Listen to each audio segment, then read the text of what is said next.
Tove, and welcome back to the Dizzy Diaries, where we break down chronic illness with science, clarity, and compassion. Today, we're talking about something that almost everyone with a chronic condition wrestles with. Why does recovery feel so unpredictable? Why can you have 3 good days, 1 great morning, and then suddenly feel like you're back at square one? Why isn't recovery a straight line? Let's unpack the physiology, the psychology, and the expectations that quietly sabotage us. Firstly, let's get this myth of linear recovery out of the way.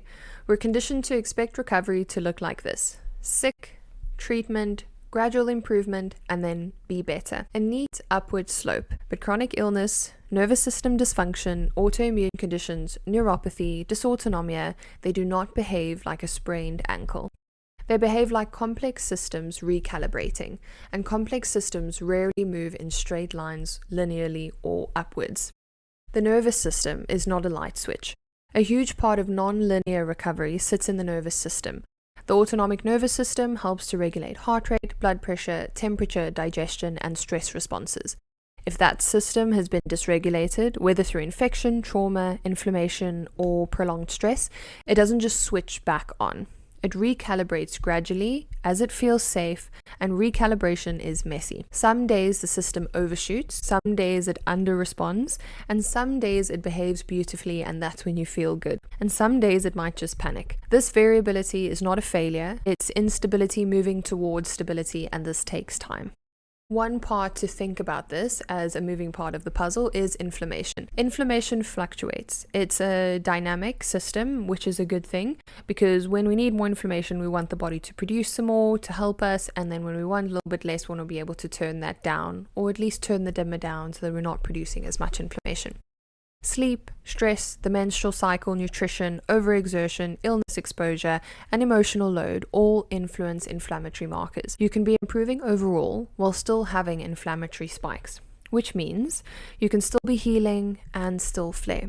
Those two truths can coexist. When we're trying to retrain or train a system to be better responding and to heal, it takes repetition. We think about neuroplasticity, and neuroplasticity specifically requires this repetition to learn and to reiterate these pathways. When we're retraining the nervous system through pacing, graded exposure, gentle exercise, we're relying on this neuroplasticity system. Neuroplastic change requires repetition, which we've spoken about, safety, and gradual progression. When we overdo it, the nervous system perceives it as a threat, and threat response amplifies symptoms. That doesn't mean that the strategy failed. It means that the dosage was maybe too high or just too high for your body that day. Recalibration requires reiteration, time, learning these boundaries, pushing the boundaries sometimes, and bringing it back down on other days. Not just bravery or willpower, but rather precision and learning over time. It's something I try to explain to patients often when we talk about baseline, flare, where you're kind of sitting on this continuum. And imagine your baseline is slowly rising over months, but within that upward trend, you still experience dips, you experience lows, you experience highs. If you zoom in, it looks quite chaotic. If you zoom out, you see growth. So sometimes we need to take a step back or just look at the progress over time rather than just day to day. The problem is when we flare, we zoom in. We assume we've lost everything, but we haven't. We've just had a temporary spike in demand. Psychologically, this non-linear recovery can feel mentally exhausting because humans crave predictability. When progress is inconsistent, the brain searches for danger. It asks, what did I do wrong? Have I undone everything? Am I regressing? And often the answer is no. Your body is adapting, but adaptation is not aesthetic, it's biological. So when we zoom out, what helps us with this process? We can track trends, not just specific day to day. We can look at pacing before you feel good, not just after you crash. So keep it as a toolkit in your consistent toolbox. Supporting sleep and nutrition as consistently as possible. Adjusting expectations from perfect to progressive.